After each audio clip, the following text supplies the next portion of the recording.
eu sou Cristiane Amarante, arqueóloga. Hoje eu estou no canal Arqueologia em Ação, entrevistando Gilberto Peçanha, engenheiro cartógrafo, professor na Unifesp, no curso de Ciências do Mar, aqui da cidade de Santos, onde nós estamos fazendo essa entrevista hoje. Gilberto, o nosso assunto da entrevista de hoje é sobre SIG, Sistema de Informações Geográficas, que vocês, engenheiros cartógrafos, lidam tão bem com ele, mas nós às vezes nem tanto. E o que é o SIG? Olha, os sistemas de informação geográfica são sistemas desenvolvidos na área de informática, são softwares, né, que se destinam a potencializar a análise na área de geografia. Na verdade, os engenheiros cartógrafos, geógrafos, profissionais da área de ciências da Terra, de um modo geral, têm intimidade, né, no uso desses sistemas. São programas de computador especializados, por isso são chamados sistemas, e que têm aplicações variadas, desde a área estratégica, militar, como também áreas científicas, áreas pedagógicas, e são projetados com o propósito de aquisição de dados, também envolvendo processamento de dados de naturezas diferentes, com destinações próprias das aplicações. Mas, de modo geral, a função dos sistemas de informação geográfica são de potencializar as análises espaciais, que são de interesse de várias áreas, inclusive na área de arqueologia, né? Existem demandas na arqueologia bem interessantes do uso dessas ferramentas. No Brasil tem um pesquisador que tem uma tese de doutorado que trabalhou a temática de SIG e arqueologia, que é o Newton Nazareno, que também é gerocartógrafo. Na época eles fizemos mestrado em Curitiba, em ciências geodésicas, e a gente tem os SIGs como sendo umas ferramentas interessantes que têm sido usadas não só para o espaço geográfico do passado, de uma época exclusiva, ou do hoje, como também de análise em séries históricas, né? Você pode ter tabelas, pode ter aplicações mais exigentes que vão exigir uma análise mais complexa a respeito dos assentamentos humanos no planeta em épocas diferentes. Então, é dito como uns sistemas que cruzam informações no computador, usando computador, e que potencializam as análises que são feitas, né? E hoje, quais são os principais métodos e técnicas dos sistemas de informação geográfica? Assim, quais são os mais utilizados na atualidade? Porque existem vários tipos de SIG, né? ArcGIS talvez seja um dos mais conhecidos, mas na atualidade, qual é? Com um movimento de softwares gratuitos e de código aberto, softwares livres, a gente tem opções interessantes, né, de sair dos softwares comerciais. Então você tem o QGIS, que é um software que se usa muito no Brasil e fora do Brasil também, com custo zero, um projeto bem interessante. O Spring também é outro software, né, vocacionado para processamento de imagens. E hoje a cartografia digital ela tem tido uma interferência muito forte das imagens no processamento e na produção de documentos, como mapas, cartas e plantas, né? Das imagens de satélite. Imagens de satélites ou fotografias aéreas também, de aeronaves, né? E você tem material também que é tratado nos softwares vinculados a questões também de fotos terrestres, panorâmicas, né? Tem a fotogrametria terrestre, que se ocupa já há alguns anos, né, com restauração de patrimônio histórico, de edificações. Isso é muito vocacionado. No Brasil tem muito trabalho muito bom em Recife e Olinda, lá em Pernambuco. A Federal de Pernambuco é uma potência nessa área, que também transita na arquitetura, né? Essa coisa de patrimônio histórico e tudo mais. Hoje as ferramentas de SIG têm sido popularizadas, vamos colocar dessa forma, com um uso mais amplo para o especialista de áreas diferentes. E as técnicas e métodos hoje têm sido ampliadas em atendimento às demandas de algumas aplicações diferentes, né? Por exemplo, sensoriamento remoto voltado para arqueologia, essa coisa de imagem de satélite para estudos de cenários ou paisagens, onde na imagem de satélite, trabalhando o infravermelho, na faixa do infravermelho, que não é da luz visível, você consegue detectar alguma coisa de padrões da imagem em áreas de floresta, ou então alguma coisa associada à geologia com imagens de radar. Então você tem hoje até o laser sendo usado para mapeamento 3D de alguma coisa de ruínas e tudo, não exatamente associados a novos sítios, mas tem potencializado muita coisa do mapeamento 3D, a tal da realidade aumentada, que se fala bastante, né, e se produz bastante coisa, em suporte à questão do espaço geográfico, espacial. Mas aí tem sempre o tempo, né? A arqueologia não pode esquecer do tempo, assim como a geologia também faz uso do tempo como uma variável importante para você produzir mapas 3D, mas multitemporais, para épocas diferentes. Então, a área de arqueologia já tem muita complexidade do ponto de vista dos contextos arqueológicos, dos artefatos, datações e tudo, mas as ferramentas vêm para tentar discretizar do ponto de vista mais espacial o arranjo espacial a respeito não só dos assentamentos em uma escala de menos detalhe,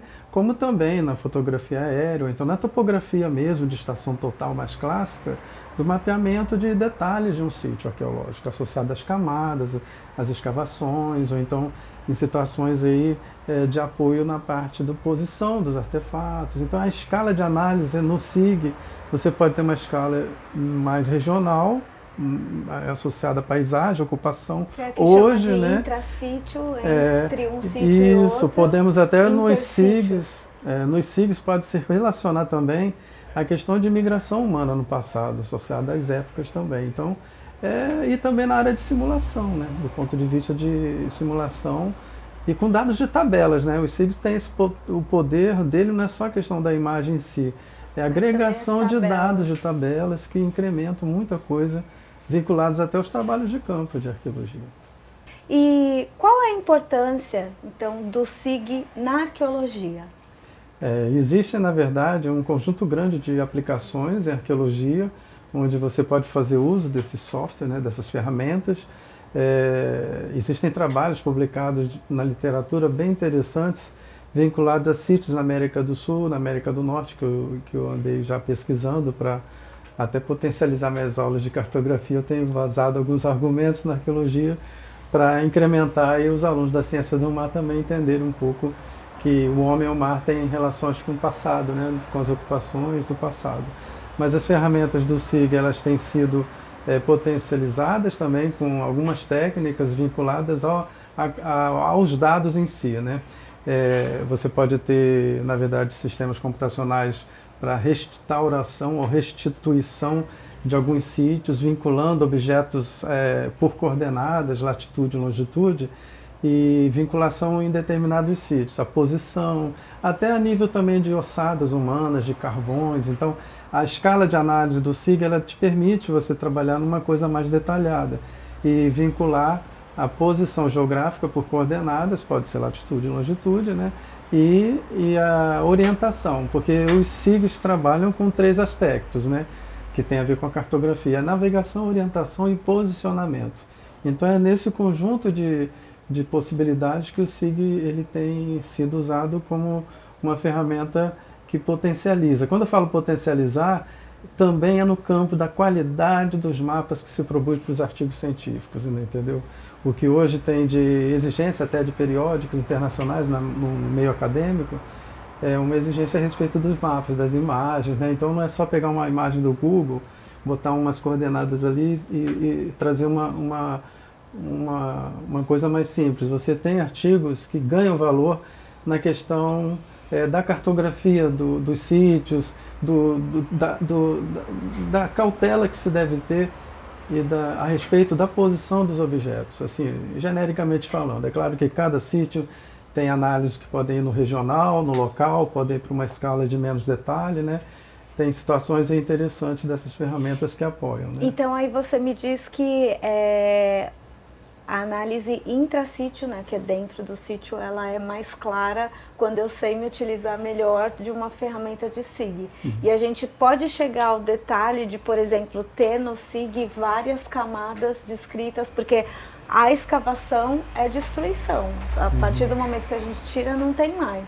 Mas um detalhamento bem feito permite com que nas camadas, nos layers, eu tenha em 3D ou num mapa virtual, Perfeito. Camada por camada? Perfeito. E eu acrescento o seguinte, Cristiane, a gente não vai abrir mão, a gente da área de SIG, de mapeamento, de forma nenhuma a gente abre mão dos documentos em papel, sejam croquis ou fotografias, né, que é a rotina de um arqueólogo na escavação, mas a gente reúne, na verdade, o que o arqueólogo tem nos seus protocolos da pesquisa, o que é possível colocar no ambiente do SIG. Então isso ajuda a restituir.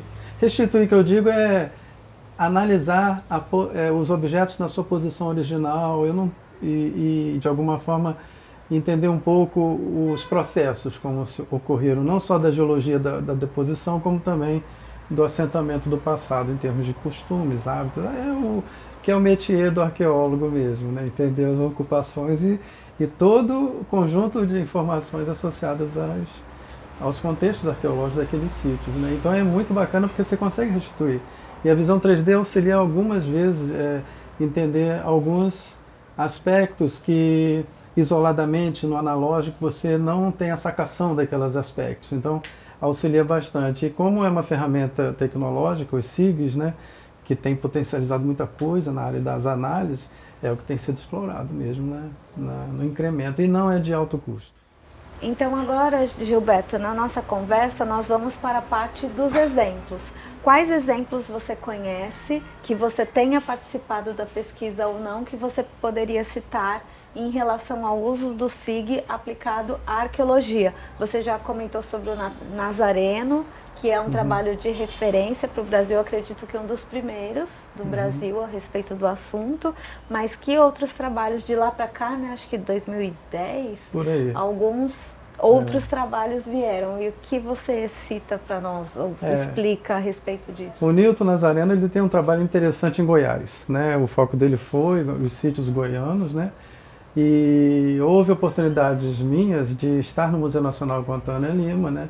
Numa ocasião eu cheguei a dar umas aulas assim esporádicas no mestrado em arqueologia, e na ocasião eu tive a oportunidade de um trabalho de campo em Presidente Kennedy, no Espírito Santo, de um aluno de mestrado da arqueologia, que é Carlos, e associado a um sítio histórico numa localidade. Eu fui ao campo com esse aluno. Ele já era doutor em Ciências Sociais, ele é lá do Espírito Santo, capixaba, e a gente teve um trabalho com Estação Total, com GPS, onde a gente precisou trabalhar essa questão mais topográfica.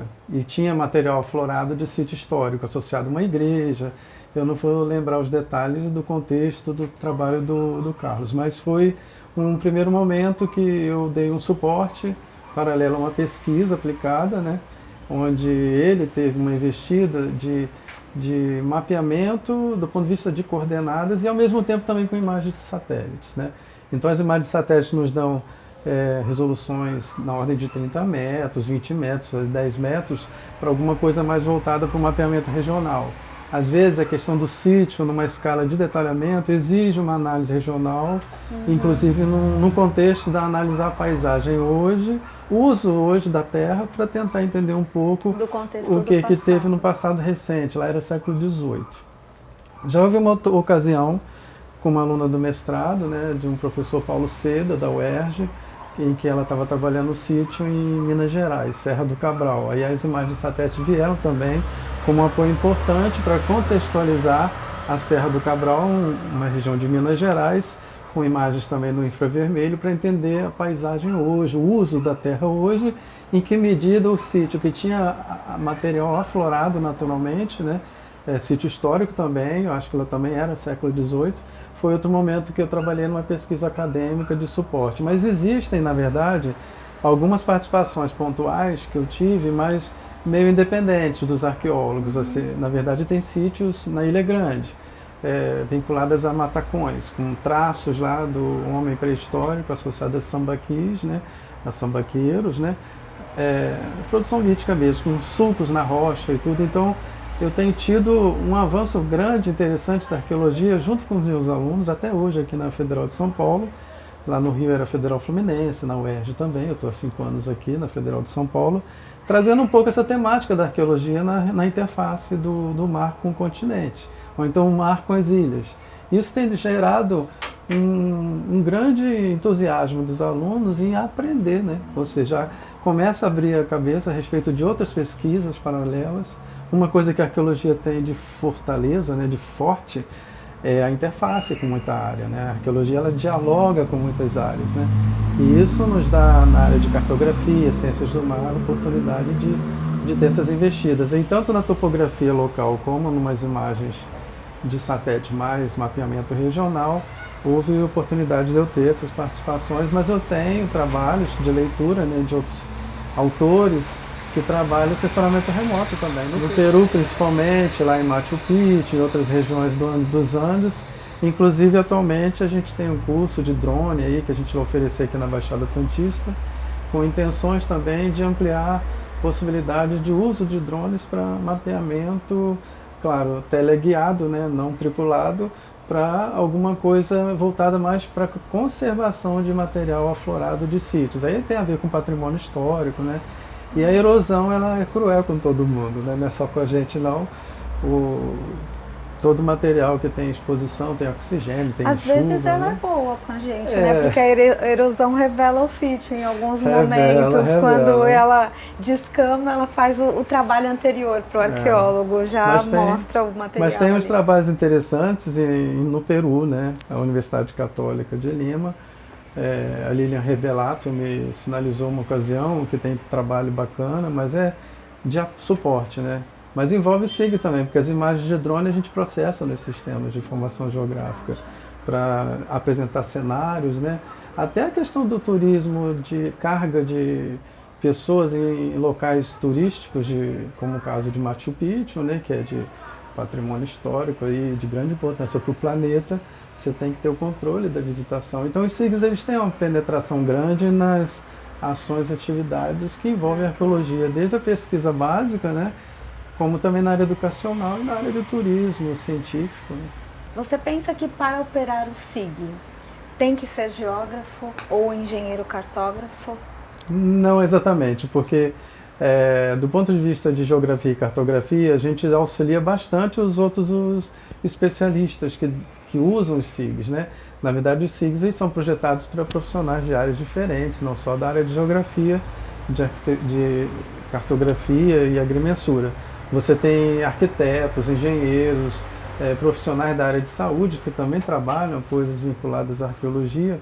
E você tem os SIGs são projetados para dar condições de profissionais de outras áreas usarem também. Só que tem uma base forte de cartografia e geografia que sustenta o mapeamento, os produtos que se podem chegar nos ambientes de sistema de informação geográfica. E os profissionais de outras áreas acabam se especializando, dominando como usar SIG. Não é nada assim, bicho de 7 cabeças, não dá para operar SIG. Agora, e para esse outro profissional, incluindo arqueólogos e arqueólogas, quais são as dificuldades ou os desafios para utilizar a ferramenta? Então, que trabalho é esse que os geógrafos e engenheiros cartógrafos realizam em relação às pessoas que estão vindo de outra disciplina? De um modo geral, o que acontece é o seguinte, por exemplo, até o uso do GPS, né, as coordenadas e tudo, você tem vários sistemas de coordenadas que os receptores GPS podem trabalhar. Então, coordenada chamada UTM, que é uma siglazinha que as pessoas, às vezes, que não sabem do que se trata, não sabem manejar aquelas coordenadas que são em metros. Então é uma questão de cartografia e de geografia, né? As coordenadas latitude e longitude, às vezes tem altitude que é importante para sítios, aquela coisa da profundidade, né? Ou altitude. Então esses referenciais terrestres de coordenadas, eles às vezes geram confusão para quem não é especialista. Aí a gente entra com o suporte de entender um pouco de como funcionam essas coordenadas, porque os SIGs exigem um pouco de conhecimento, um pouco grande, né, de conhecimento de cartografia para as análises, para você operar com o sistema, né? A mesma coisa com os geógrafos, né? Porque os geógrafos trabalham com populações, na questão mais quantitativa ou qualitativa. Então, as tabelas no SIG, preenchimento de tabelas, coisas que os arqueólogos já fazem com Excel isoladamente, a gente trabalha com tabelas georreferenciadas, né? Ou seja, cada registro, vamos supor assim, uma ossada, um membro articulado, lá, um osso articulado, a coordenada, a posição, que profundidade encontrou-se isso, qual é a orientação do objeto. Então isso tudo pode ser armazenado em planilhas, Excel, em tabelas. Isso tudo pode estar georreferenciado no mapa, ou seja, você clica numa tabela, numa linha da tabela, ele vai iluminar lá no mapa destacar qual é o objeto que a gente está se referindo. Então, exige um pouco de conhecimento de banco de É dados. um trabalho que você traz para campo também, porque Isso, mexe com a forma como você vai captar o teu Isso registro. tem a ver com a metodologia mesmo de campo, envolve o trabalho de campo, até o planejamento tem que ser bem feito, claro, né? O trabalho de campo, como que aqueles dados serão tratados e que produtos vão ser gerados. Então, os mapas ganham um valor inacreditavelmente importante do ponto de vista não só visual, estético, para comunicação visual, e a comunicação visual. O mapa tem um compromisso com a comunicação, né? Com revelar a posição do objeto, os aspectos, as propriedades dos objetos. E também tem relação com questões aí mais estéticas. Da precisão mesmo. Então a cartografia ela apoia na precisão e envolve os métodos também associados à coleta, né? Ao que se faz em sítios. Sejam em trabalhos mais de investigação geral, não envolvendo escavação, ou sejam os trabalhos que envolvem escavação, as trincheiras e tudo. É muito legal porque no planejamento a gente já pode estar colaborando com as pesquisas e arqueologia, e essa interface ela é produtiva, é bem interessante, não é só no produto final, no processo até de acompanhamento. Eu tive a oportunidade de mas foram grande experimentação da minha parte de trabalhar com pesquisa de arqueologia em campo também. Na Ilha Grande foi exemplo também. Aqui no litoral de São Paulo ainda não estou com frente de trabalho no litoral, mas eu estou no mapeamento costeiro sempre. E no mapeamento costeiro a gente sempre tem grande novidade. Vamos conversar, Gilberto. Muito obrigada pela entrevista, pelo bate-papo, foi ótimo. Nós nos conhecemos fora das câmeras, mas uma entrevista é sempre outro ambiente. Obrigada também, Gabriela Mingatos e Juca Moreno, pela participação. Nosso primeiro collab, né? O Gabriela e Juca já apareceram no canal Arqueologia Alternativa, que é o canal que eu coordeno no YouTube, e agora é a minha primeira vez no canal Arqueologia em Ação. Então, muito obrigada também a vocês. E para quem está nos assistindo, como eu digo lá no meu canal, até a próxima!